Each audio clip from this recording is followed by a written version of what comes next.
How many times in a row do you think I can embarrass myself by not doing what I said I was going to do the night before? Stay tuned to find out. So I got up today, and I had this list of ideas in my head for things that I needed to fix up with the game. Not immediate things, but polish stuff for a little further down the line, most especially before I release the next Fest version of the demo. And it was based on things that I've been discussing over the past few days, concerns I have with how the aim cursor works, or at least visually how it looks, and a few other things related to that, or related to visual gameplay type things. I also came up with a new idea. This one occurred to me as I was laying in bed this morning before I even got up.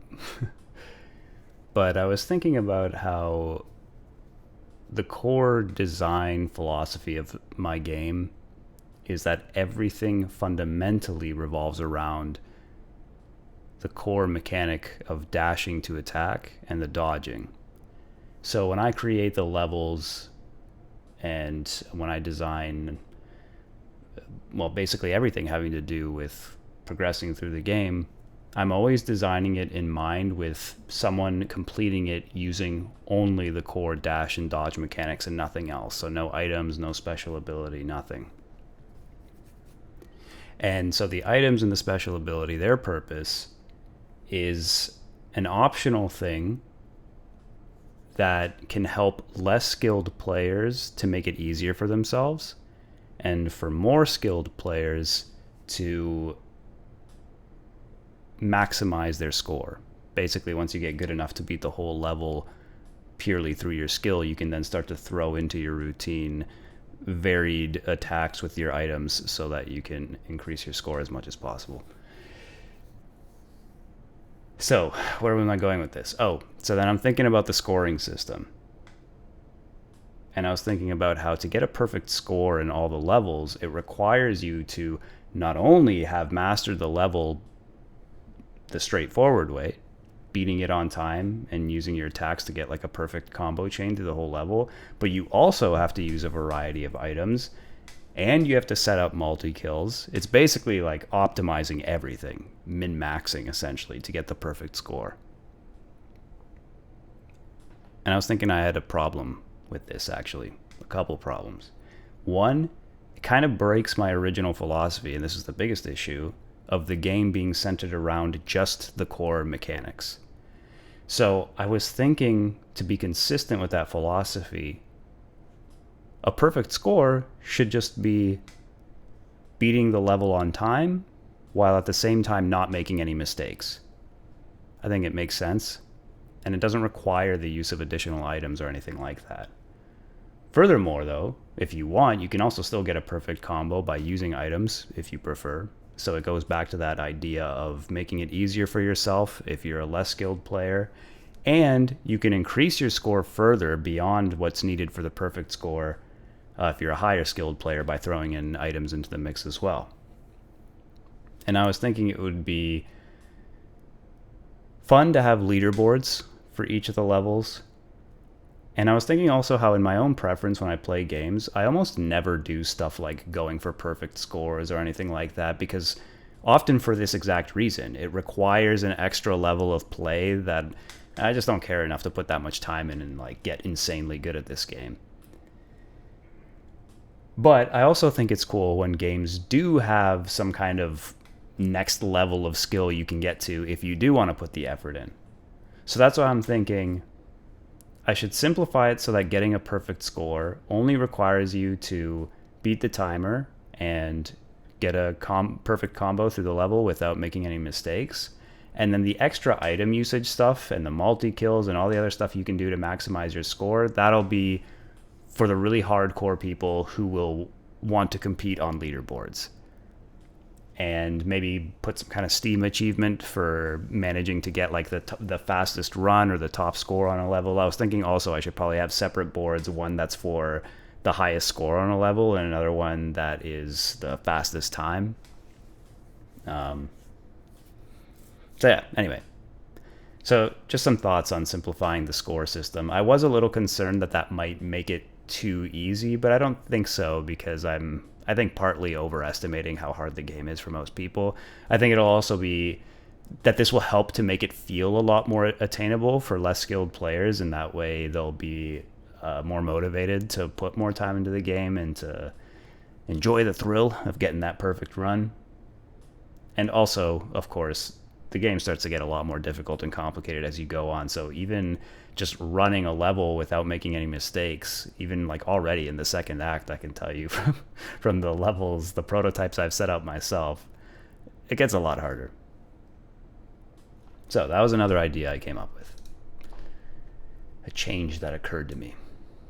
And then I had some thoughts on how to possibly optimize the game further, mostly revolving around significantly reducing the hard drive space that the game currently takes up. It's very bloated, 6.5 gigs for a 4-level demo. Seems nuts. Okay, so I write down this whole list of all this stuff to remember for the future to get back to and to polish up for the next best demo. And that's all I meant to do. And then I was going to go to the gym. I had a bunch of other stuff planned out to do. Then I was going to get to finishing up the prototype for level 2-5 that I was most recently working on. But instead, I get sucked into looking into, why are my files so bloated?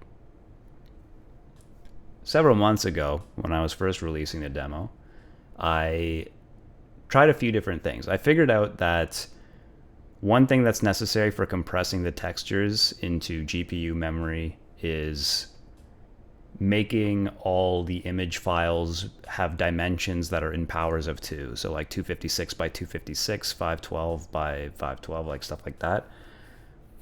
Apparently that's necessary to make it more compressed. And the weird thing is I went through all of my texture files and I tried to pad them all and change them all so that they would be in powers of 2. And I can see in the Unity editor that this reduces the amount of space that they each take up.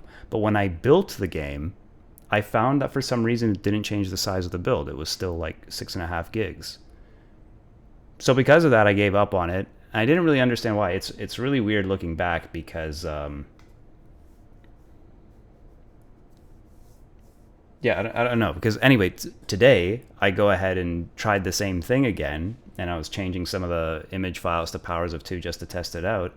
And I saw that indeed it actually did shrink the size of the build. So I'm very confused as to what the hell happened several months ago when I was looking at this and I saw no change. And I assumed at the time that what was happening was that the compression was only for how much memory the texture will take up at runtime, like in the GPU memory. So like how much VRAM it'll use up, which is still a nice optimization, but I was mainly concerned with how much hard drive space it'll take up, which it didn't seem to affect. But like I said, I tried it again today, and it does in fact seem to affect that. So I have no idea what the hell was going on when I first tried this back then. And the other thing I realized as well, and at the time also I gave up on it because I tried a couple things like that, nothing seemed to work, and I figured, well, we did make all of the artwork to target 4K resolutions, and I know a lot of games will have a separate package you can download for 4K textures, and often it can be a lot bigger. So I chalked it up to, well, I don't know, I guess this is just what happens when you have 4K textures. But yeah, looking at it again today, it seems like the power of 2 thing helps. And the other major help is, even though we had, because the other thing I tried several months ago was that a lot of our textures are also just absolutely massive. They're like 4, 5, 6,000 by 6,000 pixels. So I thought merely reducing the size of some of these files that are probably bigger than they need to be could also help. So I tried that back then. That also didn't make a difference. But now today I realized why that didn't make a difference, because when you import the images into Unity and it does its compression stuff, it's compressing, like it creates a new version of that image file that's compressed to the size that you choose. Like you can give it a max size, and on most of our stuff I used 2048. So even when you have 4, 5, 6K textures, they're all being reduced down to 2056. So when I was reducing the raw file sizes, like the dimensions from whatever 4 or 5K down to something above 2 or 3K, that doesn't actually make a difference in the build at the end because it already reduces them when it actually goes to build and import everything, right? So I realized that I could reduce it by, in the import settings, changing the maximum resolution from 2048 to 1024 or even 512, because we've got some image files that are currently like 600 or so pixels. So those could be reduced to 512, and that also saves some space. Now, I didn't do that originally because, like I said, we targeted 4K resolution, so I wanted to preserve that quality. But now, looking at it today, I realized that, first of all, it's enormous savings. It reduces the size of some of these images by like 4 times. Well, I mean, generally, it reduces it by 4 times. And the quality reduction isn't much either. Fact of the matter is, in most cases, like, you're barely going to see a difference. I guess it's a bit more crisp if it's higher, but yeah, I don't know. I think it works well even if I cut this stuff in half. So I'm hoping that when I get back to actually doing this much later on, because I'm not super concerned about it right now, but I'll combine padding all the images to some kind of power of 2 dimensions with reducing the import settings by cutting all the max sizes in half, and hopefully that will be enough based on some estimations I did with the, anyway, based on some I was going to say with the help of ChatGPT. Based on some estimations I did, I should be able to reduce the overall build size for the demo from like 6.5 to hopefully less than even 2 gigs. So that should be cool. And I believe that having much smaller textures and more efficient compression and all that will also help at runtime for performance. Maybe that was another thing that was affecting people with older computers. Maybe their VRAM was really shitty and running out of space all the time, and so it had to like swap textures constantly or something. Who knows? So yeah, I ended up going down that rabbit hole. Next thing I know, it's like 9 p.m. I've done nothing else. Finally, I get up. And then, I don't know, then my brain is just toast from sitting there for so long. And this is another thing I do. I don't like eat anything all day. I have this tendency when I get into these cycles to just like eat nothing. And then at the end of the day, like I'm going to now, eat a massive meal. So my brain's all fried from working on that. And I think when that happens, I'm looking for, without even thinking about it, I don't know, open social media and start reading stupid junk. And it's like some kind of weird form of food for your brain. I don't know. But you lose willpower is my point when you get all tired, right? So you start doing stupid shit to distract yourself. And the next thing I know, it's even later in the night. Well, I at least got all that done today. And I did, in fact, go to the gym. Just came back. And I cleaned my apartment up again, too, so overall, not that bad of a day. However, far removed from what I was hoping for, but that's okay. I had a quiet moment to think to myself while I was in the gym tonight. First of all, there was one funny thing I did want to mention. While I was at the gym, I'm on the treadmill, just walking, and no one else was there.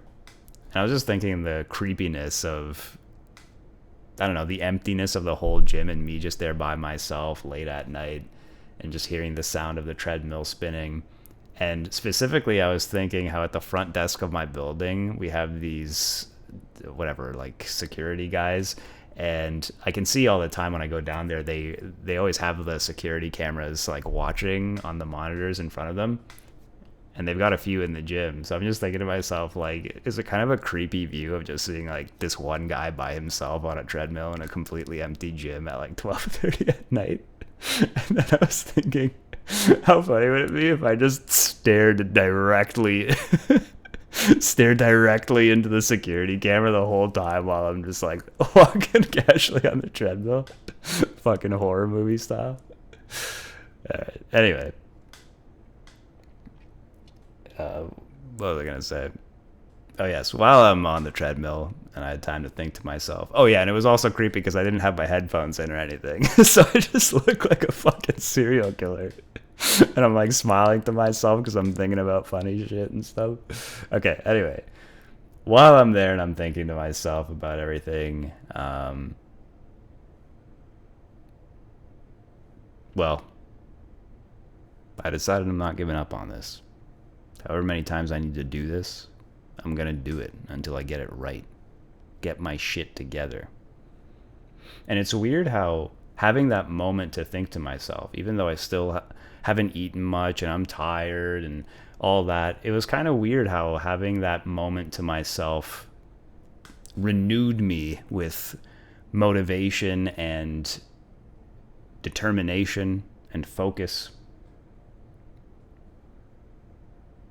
And it was just kind of crazy to think about, because I've mentioned not too long ago how I became more of a determinist, and that I don't know how to argue against the conclusion that ultimately your consciousness and your brain is the result of the laws of physics playing themselves out. But it's pretty wacky how you can suddenly get this fresh burst of energy out of seemingly nothing. I didn't eat any food. I didn't consume it. Like, you know what I mean? I didn't get any newfound energy in me suddenly. I just somehow went from being tired and exhausted and possibly about to give in to all kinds of typical unhealthy habits and bullshit, and suddenly felt this great determination and this ability to resist by just thinking about stuff and reflecting on where I'm at and what it is that I want to do. It's like magic, really. Closest thing to magic that perhaps actually exists. Who knows how it all works, folks? So,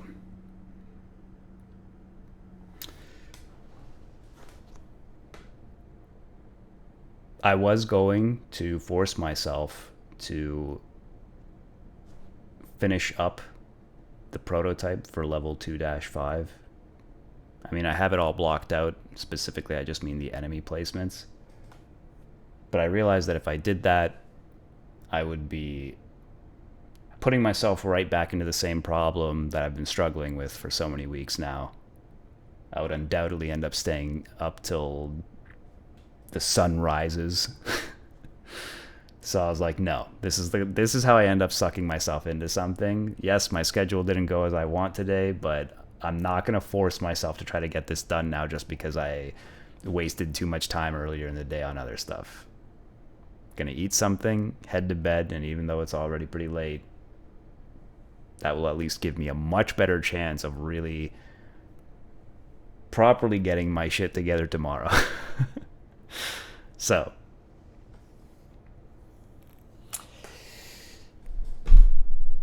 I will get this done. And I will break through this difficult, thick, brutal brick wall that's been sitting in front of me mentally for the past month now, I think, or so.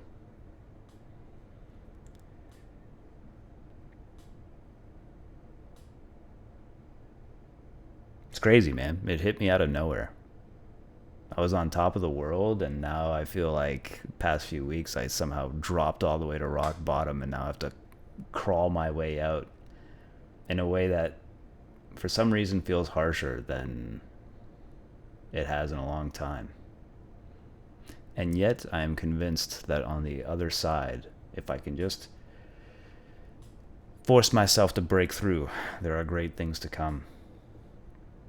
It was crazy, man. Even last night going to bed, I was like laying in bed, got there a little early, just normally I'm like the past few weeks on the verge of passing out, just laying on the couch or something, and then I go to bed and I fall asleep really fast. But this time I was very deliberately going to bed at an earlier hour and not distracting myself. And I found myself laying there, and then for the first time seeing all these darker thoughts that were sitting in the deep recesses of my mind all suddenly coming out front, and realizing that, yeah, like this is what I had been hiding away from for the past few weeks. I knew there was this darker part of my mind that was haunting me and sitting far in the back, and so I was just constantly trying to distract myself from it. And yeah, I don't know where all that dark shit came from. But as I have learned the hard way over the past few years, confronting it and breaking through it always leads to something much better than trying to distract yourself and run away from it. And I want to. I want what is on the other side. I want to break through it so I can become who I want to be and who I think I'm meant to be.